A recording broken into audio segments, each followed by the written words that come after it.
Hi friends, இந்த வீடியோவில் நம்ம எதை பற்றி பார்க்க போகிறோம்னா, தங்க நகை கடனுக்கு ஆர்பிஐ 9 புதிய விதிமுறைகள் அமல்படுத்த போவதாக அதற்கான டிராஃப்ட் காப்பி வந்து வெளியிட்டிருக்கிறாங்க.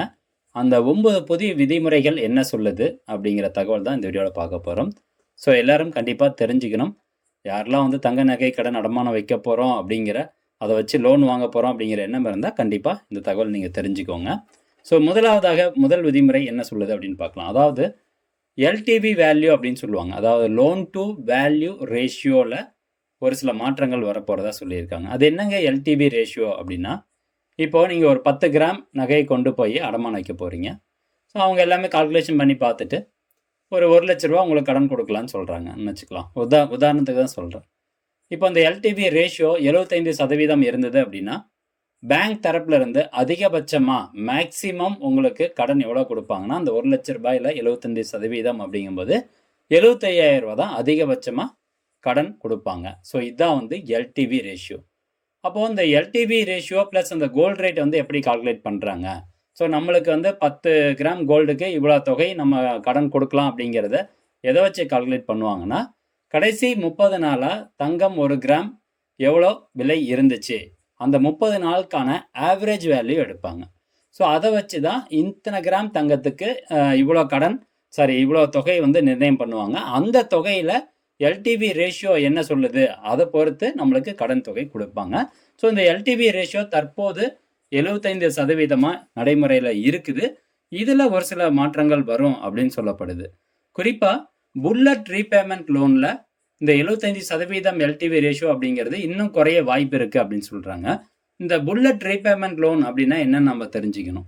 அதாவது புல்லட் ரீபேமெண்ட் லோன்னா, நீங்கள் கடன் வாங்கினதுக்கப்புறம், நகை அடமானம் வச்சு கடன் வாங்கினதுக்கப்புறம் 1 வருஷம் கழிச்சு அந்த பிரின்சிபல் அமௌண்ட், கடன் வாங்கின தொகை ப்ளஸ் வட்டி தொகை ரெண்டுமே ஒட்டுக்கா செலுத்துறதுக்கு உண்டான ஸ்கீம் தான் வந்து bullet repayment gold loan scheme அப்படின்னு சொல்லுவாங்க. இன்னொரு ஸ்கீம் இருக்குது, இஎம்ஐ கோல்டு லோன் ஸ்கீம் அப்படிங்கிறது. அது மாதம் மாதம் நம்ம வட்டி தொகை கட்டிட்டு வர்றது தான் வந்து நார்மல் இஎம்ஐ கோல்டு லோன் அப்படின்னு சொல்கிறோம். ஸோ இந்த புல்லட் ரீபேமெண்ட் கோல்டு லோனில் இந்த எல்டிவி ரேஷியோ இன்னும் குறையும். அப்படிங்கும்போது நம்மளுக்கு கடன் வழங்குறாங்க பார்த்தீங்களா, ஸோ அந்த தொகையும் இன்னும் குறையும். ஸோ இஎம்ஐ கோல்டு லோனில் 1 லட்ச ரூபாய்க்கு 75% 75,000 ரூபா கோல்டு லோன் கொடுக்குறாங்க அப்படின்னா, இதில் நம்மளுக்கு கிடைக்கக்கூடியது 65,000 ரூபாய், 65,000 ரூபாயிலேருந்து ஒரு 68,000 ரூபாய் வரைக்கும் தான் நம்மளுக்கு கோல்டு லோன் கிடைக்கும் அப்படின்னு சொல்கிறாங்க. ஏன் இந்த புல்லட் ரீபேமெண்ட்டுக்கும் இந்த மாதிரியான ஒரு ரூல்ஸ் அப்படின்னு பார்த்தீங்கன்னா, புல்லட் ரீபேமெண்ட் லோனுக்கு எல்டிவி ரேஷியோ கால்குலேட் பண்ணுறது பிரின்சிபல் ப்ளஸ் இன்ட்ரெஸ்ட் அமௌண்ட் ரெண்டையும் சேர்த்து 75% தான் இருக்கணும் அதிகபட்சம் அப்படின்னு சொல்கிறாங்க. இப்போது இதில் வந்து ஒரு கால்குலேஷன் கொடுத்துருக்காங்க. உங்களுக்கு வந்து ஒரு 50,000 ரூபாய் கடன் தொகை கொடுக்கலான்னு வச்சுக்கோங்க. நீங்கள் கொடுக்குற கோல்டுக்கு வந்து 50,000 ரூபாய் கடன் தொகை கொடுக்குறாங்க அப்படின்னா, அதில் 10% நீங்கள் வந்து இன்ட்ரெஸ்ட் செலுத்தணும். 10%, 50,000 ரூபாயில் 10% அப்படின்னா எவ்வளோ வருது? 5,000 ரூபா வருது. ஸோ 5,000 ரூபா நீங்கள் வந்து வட்டி தொகை ஒரு வருஷத்துக்கு செலுத்துகிற மாதிரி இருக்கும் அப்படின்னு வச்சுக்கலாம். ஸோ அதிகபட்சமாக உங்களுக்கு எவ்வளோ கோல்டு லோன் அமௌண்ட் கொடுப்பாங்க அப்படின்னா 35,500 ரூபா தான் கொடுப்பாங்க. இந்த 35,500 ப்ளஸ் 1952 ரெண்டும் சேர்த்துனீங்கன்னா 37,452 ரூபா வருது. ஸோ 50,000 75% அப்படிங்கும்போது இந்த 37,452 ரூபா. நீங்கள் நார்மலாக இஎம்ஐ கோல்டு லோன் எடுத்தீங்க அப்படின்னா 37,452 ரூபாயும் உங்களுக்கு அப்படியே கடன் தொகையை கொடுப்பாங்க. புல்லட் ரீபேமெண்ட்டுக்கு போனீங்க அப்படின்னா வெறும் 35,500 ரூபா தான் கிடைக்கும். ஸோ அந்த வகையில் பார்க்கும்போது 65%-இருந்து 71% வரைக்கும் தான் உங்களுக்கான எல்டிவி ரேஷியோ வந்து ஃபிக்ஸ் பண்ண போகிறதா சொல்லியிருக்கிறாங்க இந்த டிராஃப்ட் காப்பியில். இன்னும் அமலுக்கு வரல. டிராஃப்ட் காப்பி வந்து வெளியிட்டிருக்காங்க. இது எல்லா ஸ்டாக் ஹோல்டர்ஸினுடைய ஃபீட்பேக்லாம் எடுத்ததுக்கு அப்புறமா அது வந்து ஒரு ரூல்ஸாக கொண்டு வந்துடுவாங்க. ஓகே, இது முதல் விதிமுறை. ரெண்டாவது என்ன சொல்கிறாங்கன்னா, borrowers to provide proof of ownership அப்படின்னு சொல்கிறாங்க. ஸோ ப்ரூஃப் ஆஃப் ஓனர்ஷிப் அப்படிங்கிறதுனா, நம்ம நகை கொண்டு போய் அடமானம் வைக்க போகிறோம் இல்லையா, ஸோ அந்த நகைக்கான ரசீது வந்து கேட்குறாங்க.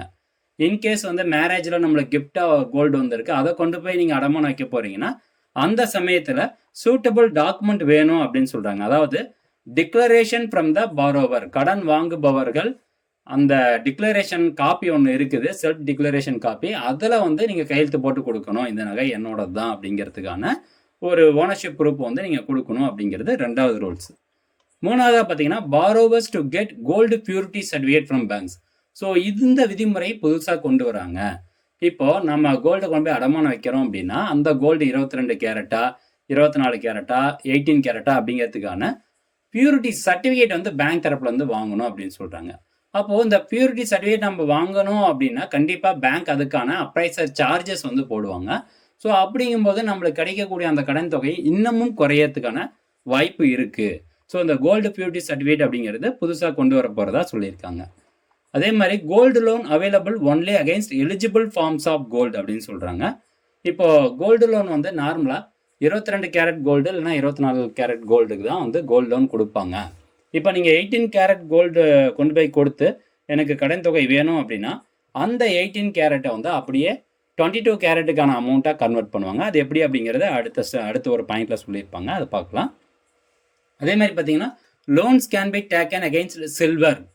ஸோ வெள்ளி நகைகளுக்கும் அவங்களுக்கு வந்து லோன் கொடுக்கலாம் அப்படிங்கிறது புதிய வழிமுறை கொண்டு வந்திருக்காங்க. ஸோ அந்த வெள்ளி நகையினுடைய பியூரிட்டி பார்த்தீங்கன்னா 925 பியூரிட்டியாக இருந்தால் மட்டும்தான், அதாவது மினிமம் 925 பியூரிட்டி இருக்கணும். ஸோ அது கீழே வந்து பியூரிட்டி இருக்குது அப்படின்னா உங்களுக்கு கடன் தொகை கொடுக்க மாட்டாங்க. ஸோ லோன் லிமிட்டை பொறுத்த வரைக்கும் ஒரு தனி நபர் பார்த்தீங்கன்னா 1 கிலோ தங்கம் வரைக்கும் அடமானம் வைக்கலாம். அதுக்கு மேலே வந்து அடமானம் வைக்க முடியாது அப்படின்னு சொல்கிறாங்க. அதே நீங்கள் கோல்டு காயினை கொண்டு போய் அடமானம் வைக்கிறீங்க அப்படின்னா அதிகபட்சம் 50 கிராமுக்கு மேலே அடமானம் வைக்க முடியாது. ஆக 50 கிராம் காயினுக்கு உள்ளே இருந்தால் மட்டும்தான் அந்த காயினை வச்சு நீங்கள் கடன் தொகை வாங்க முடியும் அப்படிங்கிறது சொல்லப்படுது.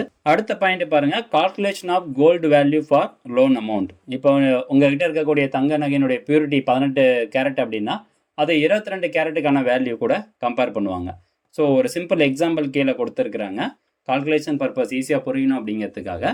இங்கே பார்த்தீங்கன்னா அந்த 18 கேரட் கோல்டுனுடைய பெர் கிராம் ப்ரைஸ் வந்து ஒரு 70,000 ரூபா வருதுன்னு வச்சுக்கலாம். ஸோ 7,000 ரூபாங்கிறத 70,000 ரூபா அப்படின்னு போட்டிருக்காங்க. நீங்கள் ஒரு கால்குலேஷனுக்கு அசம்ஷன் பண்ணிக்கோங்க. அதே மாதிரி 22 கேரட் கோல்டுனுடைய விலை வந்து ஒரு கிராம் 85,000 ரூபா வருதுன்னு வச்சுக்கலாம்.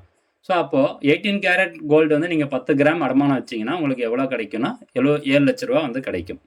இந்த 7 லட்ச ரூபாயை 85,000 ரூபா கூட டிவைட் பண்ணுவாங்க. அப்போ 7 லட்சம் டிவைட் பை 85,000 போடும்போது நீங்கள் 18 கிராம் கோல்டு எத்தனை கிராம் கொண்டு போகிறீங்க? 10 கிராம்.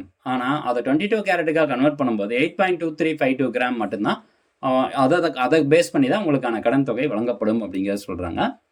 ரெண்டாவது, loan agreement will have complete details. இப்போ பேங்க் தரப்புல இருந்து ஒரு லோன் அக்ரிமெண்ட் உங்களுக்கு கொடுப்பாங்க. ஸோ நீங்கள் லோன் வாங்கக்கூடிய அந்த அப்ளிகேஷன் கூட ஒரு காப்பியும், லெண்டர்கிட்ட ஒரு காப்பியும், அதே மாதிரி பாரோவர்கிட்ட ஒரு காப்பியும், கடன் வாங்குபவர்கள்ட்ட அந்த லோன் அக்ரிமெண்ட் காப்பி ஒன்று கொடுக்கணும். அதில் வந்து கம்ப்ளீட் டீடைல்ஸ் வந்து இருக்கணும். எத்தனை கிராம் கோல்டு, பியூரிட்டி என்ன அப்படிங்கிற கம்ப்ளீட் இன்ஃபர்மேஷன் அதில் இருக்கணும் அப்படின்னு சொல்கிறாங்க. அண்ட் கடைசியாக பாருங்கள், ரிலீஸ் ஆஃப் கோல்டு கொலெக்ட்ரல். நீங்கள் அடமானம் வச்ச அந்த தங்க நகையை மீட்கும் போது எல்லா பணத்தையும் கட்டிட்டீங்க.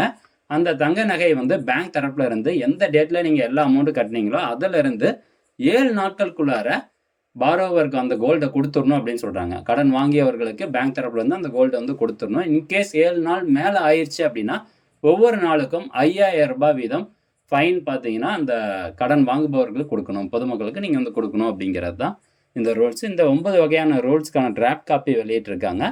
ஸோ இது ஸ்டாக் ஹோல்டர்ஸ்னுடைய ஃபீட்பேக்லாம் எடுத்ததுக்கு அப்புறம் தான் நம்மளுக்கு புதிய விதிமுறையாக வந்து அமலுக்கு கொண்டு வர போகிறாங்க.